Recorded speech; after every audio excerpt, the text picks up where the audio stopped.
बिस्मिल्लाहिर्रहमानिर्रहीम।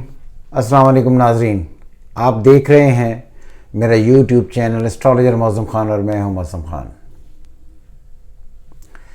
आप जब भी मेरी वीडियो देखते हैं तो कोई ना कोई अपने कमेंट्स भेजते हैं और कुछ लोग ऐसे हैं जो अच्छी चीज़ों से भी बुरी चीज़ें निकालने की कोशिश करते हैं। बहरहाल ये उनका फ़र्ज़ है, उनके देखने का एक तरीका है, उनका एक नज़रिया है। अब हम बात करते हैं कि आज दिसंबर गुजरा है। एक मैंने वीडियो बनाई थी 15 अगस्त यानी 15 अगस्त एंड खालिस्तान। आप जाकर वो मेरी वीडियो देख सकते हैं। तो उस वक्त अगस्त था, तो अगस्त में मैंने ये कहा था कि चूँकि इंडिया 15 अगस्त को अपनी यौम आज़ादी मनाता है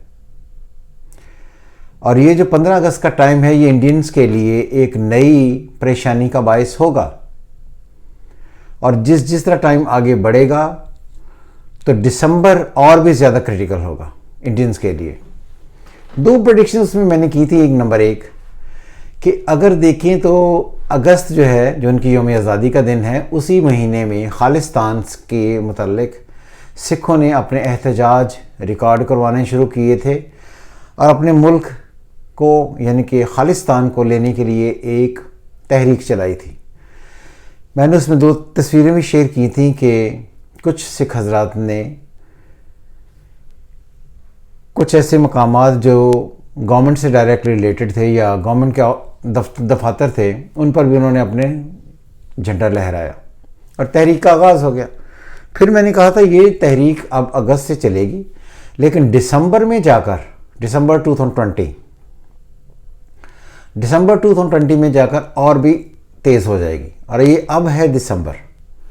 अब ये मेरा तो इन सारी चीज़ों को एक्टिवेट करने का या किसी भी चीज़ करने में मेरा तो कोई हाथ नहीं, लेकिन दिसंबर में ये सारी एक्टिवेशन अगर आप देखें तो इस वक्त तहरीक एक दफ़ा फिर चली है। और ये दरमियान में जितने भी सारे महीने थे उनमें ये सारे महीनों में ये सारी चीज़ें रुकी रही हैं।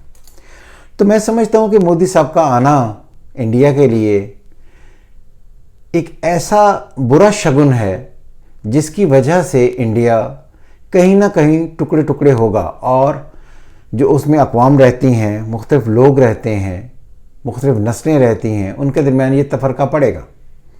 पिछले साल पाकिस्तान इंडिया के दरमियान और इंडिया चाइना के दरमियान तो इख्तिलाफ़ात थे ही, लेकिन मुसलमानों का बहुत बुरा हाल हुआ 19-20 में।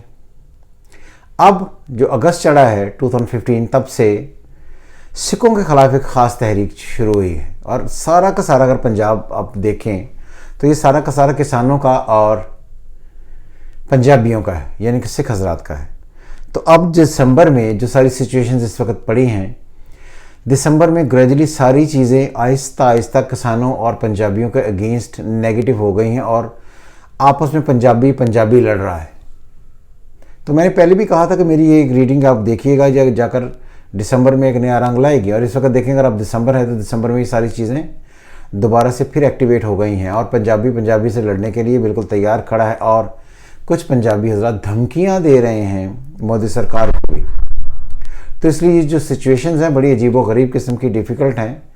तो मैं ये समझता हूँ कि जो अब दौर शुरू हुआ which is December, January and फरवरी, एक बात पूरे तरीके से याद रहे कि जब हम मंडेन एस्ट्रोलॉजी करते हैं तो मंडेन एस्ट्रोलॉजी में हम जब महीनों को डिवाइड करते हैं और डायरेक्शंस देखते हैं तो दिसंबर जो है ये सिखों के लिए विच इज़ नॉर्थ ईस्ट, उनके लिए ये ज़्यादा अहम होगा। इसीलिए ये तहरीक चल पड़ी है और ये तहरीक अब दबाई नहीं जाएगी। दूसरी बात ये है कि इंडिया बहुत शिद्दत से इस बात पर बज़िद है कि वो आने वाले महीनों में, दिसंबर में, जनवरी में, फरवरी में कहीं भी कोई अटैक कर सकता है पाकिस्तान पर या पाकिस्तान से लड़ने के लिए बिल्कुल तैयार है। मैंने बार बार पहले भी कहा था कि पिछले दिनों में मैंने ये कहा था कि पाकिस्तान और इंडिया के दरमियान जंग होने का कोई सीन नहीं है और कुछ लोग सैटन से जंग को पढ़ते हैं।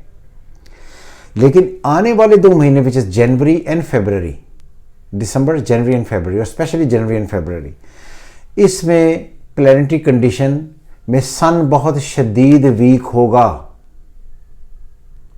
और जब सन वीक होगा that mean that represents India. ये इंडिया को या ईस्ट साइड, जो पाकिस्तान से ईस्ट साइड है विच इज़ इंडिया, उसको डायरेक्ट करता है। तो मुझे लगता है कि अगर किसी भी तरीके से इंडिया किसी भी तरीके की कोई ऐसी एक्टिविटी करने की कोशिश करता है तो सबसे पहले तो ये जो सिख हजरात हैं विच इज़ ईस्ट, क्योंकि पाकिस्तान से पंजाब ईस्ट में है, ये उनको रोकेंगे, उनके लिए एक प्रॉब्लम क्रिएट करेंगे। फिर दूसरे को टोटल इंडिया इज़ ईस्ट। तो इंडिया के लिए ये टाइम को बहुत ज़्यादा बेहतर नहीं है। अगर इंडिया इस किस्म का कोई चांस लेना चाहता है या उसे कोई ऐसा शौक़ है कि वो पाकिस्तान पर अटैक करे, तो I think January February would be the months जिनमें वो टोटली डिस्ट्रॉय हो जाएगा। और मैंने पहले भी कहा था कि 2020 जो जहाँ पर हम इस वक्त खड़े हैं और 2021 का आगाज़ जहाँ पर हम जा रहे हैं, ये जाते जाते इंडिया के लिए इन नहस जो ख़बरें हैं उनका एक अंबार खड़ा कर देगा और इसके लिए काफ़ी सारी परेशानियाँ होंगी। सो इसलिए मैं बार बार ये कहता हूँ कि ये जो टाइम अब चल रहा है और ये टाइम शुरू हुआ है और स्पेशली आने वाले 2 महीने, अगर किसी भी तरीके से इंडिया कोई भी ऐसा सर्जिकल स्ट्राइक्स या कोई ड्रामा या कोई इस किस्म की कोई चीज़ें करने की कोशिश करता है तो इंडिया के तबाह हो जाने, डिस्ट्रॉय हो जाने और पीसेस में टुकड़े होने की इब्तदा तो खैर सिखों ने कर ही दी है। यहाँ से ये बस कम बस सिनेरियो क्रिएट होता चला जाएगा जो इंडिया के लिए बहुत क्रिटिकल हो सकता है। तो इसलिए बहुत सारे लोग मुझे ये भी कह रहे थे कि आप हाँ सब वीडियो नहीं बना रहे इंडिया पर, तो मैंने कहा कि चले आज मैं वीडियो बना दूँ, क्योंकि जो खालिस्तान वाली मेरी रीडिंग्स थी जो अगस्त 15 को मैंने दी थी, आज फिर दिसंबर में वो एक्टिवेट हुई है और ये पूरी हुई है। आप मुझसे प्यार करते हैं, आपकी बहुत मेहरबानी है। आप मुझे अपने मैसेजेस सेंड करते हैं, आपकी बहुत मेहरबानी है। कोई ऐसा क्वेश्चन जो पामिस्ट्री एस्ट्रोलॉजी से रिलेटेड हो, आपको समझना है, आप मुझे कॉल कर सकते हैं, मुझे मैसेजेस भेज सकते हैं, मैं आपके जवाब देने का पाबंद हूँ। हमेशा की तरह खुदा हाफिज़। पाकिस्तान जिंदाबाद।